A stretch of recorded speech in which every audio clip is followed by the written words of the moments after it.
Hey guys, this is Donna with Sparrow Studio 7, bringing you Chapter 3 with White and Gold, Spicy Take Mondays, book edition because Sunday was a Sabbath.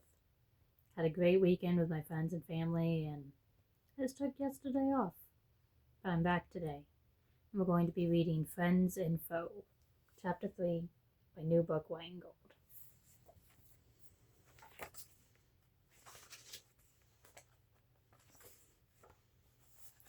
This is the splash page, and for those who didn't see, because I forgot to show it, this is a splash page on Chapter 1.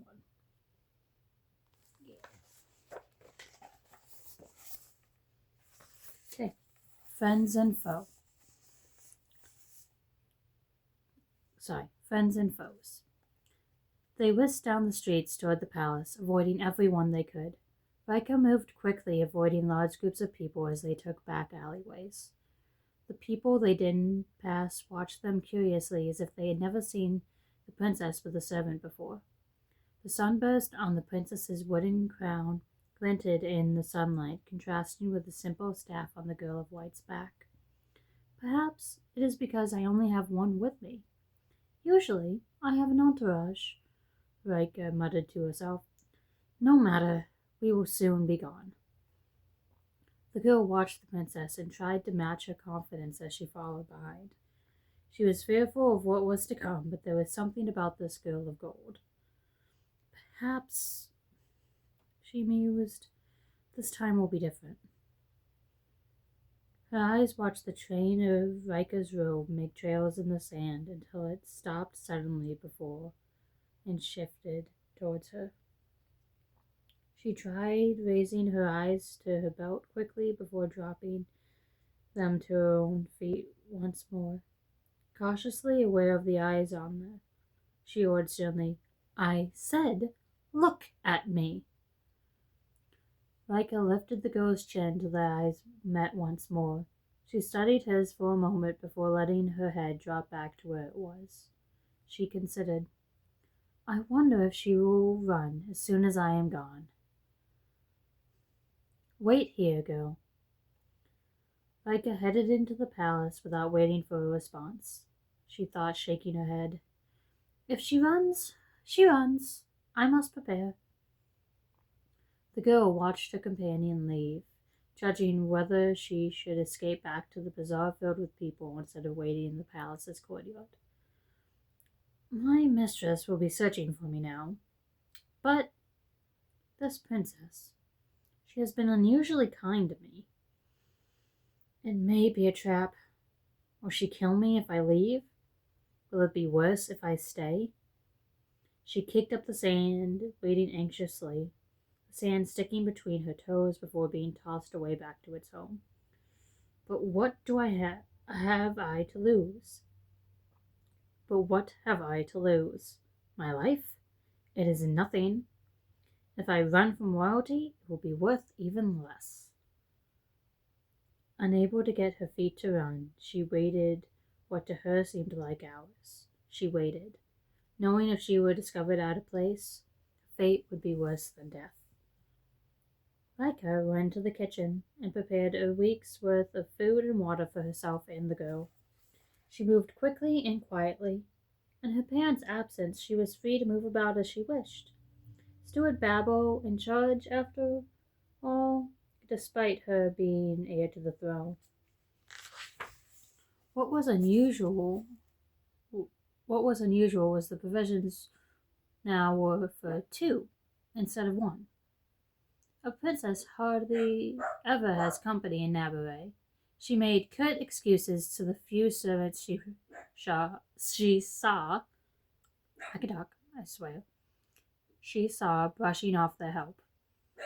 She was heading out the door, bundle stacked unwieldy, weighing on her slender arms, when she heard Babel call to her. Princess, how soon you have returned? Only to run out again? Rika closed her eyes and gritted her teeth. She turned to him with a fake smile on her face, balancing her burns with as much grace as she could manage. Babbo! How lovely to see you. Yes, I'm taking a picnic out to some friends of mine. Where are your servants? He eyed the baskets in cloth bags too casually for her liking. I sent them away for a holiday. I had no need of them to walk a few miles from the palace. But what if you should be caught unawares by some rogues in white? What might happen to you? Please, take some guards with you at least. Fury blazed in Raiko's eyes at this old man's impudence. Thank you. I shall be fine on my own. Her warm demeanor froze like icy rain, chilling everything it touched. Her words sounded like icicles being chipped from an icebox, cold, hard, and cutting. Babbo cleared his throat before pushing on. You know, my excellency, you trust these people of the white too much. Rika looked down her nose at him and sniffed rudely. He was a short, hunched, white-haired man with a snub nose and wrinkles you could draw a map from. He had as much personality as a tax collector, and his hatred was as deep in his bones as his marrow. Yet he profited from it. The cane he carried was embedded with wood carvings created by some of the best craftsmen among the people of the white. His gold jewelry was presented to him by the crown. He was nothing without the princess and her family. He knew it. You could not walk without them, you ungrateful old coot. You would be nothing without them to hate. You, a despicable old miser who believes that every man of the white is a cheat and a villain, when most are kind and simply follow orders. They submit to the laws of our land the same as you or I, and perhaps, she paused for effect, some of the laws need to be changed so that fools like you can make your own walking sticks instead of being internally dependent on the labor of others. How rude!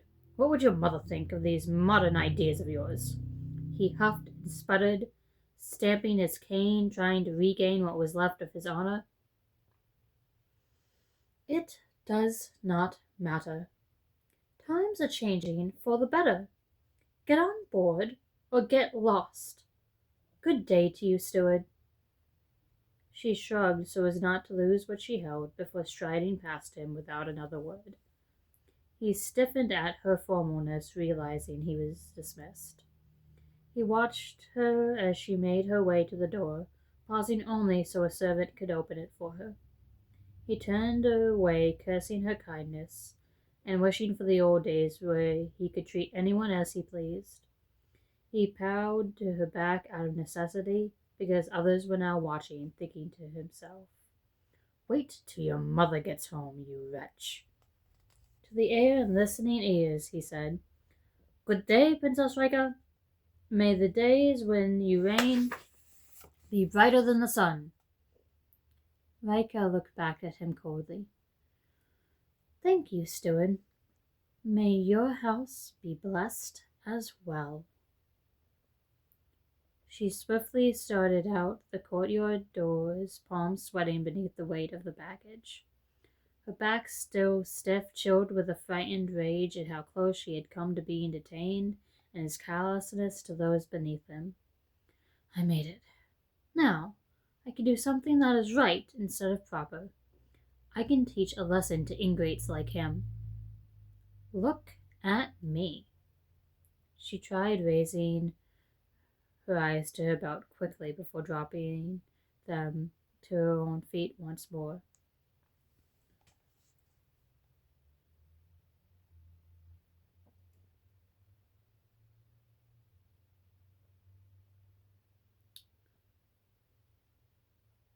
To the air and listening ears, he said, Oh, I didn't realize that this was in here twice. Sorry, one second.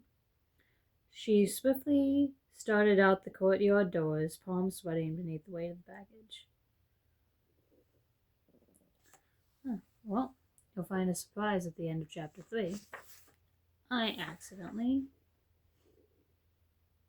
didn't take something out.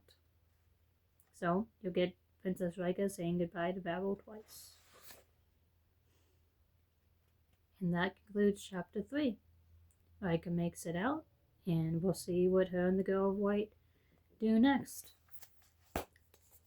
week. And that'll be the last chapter.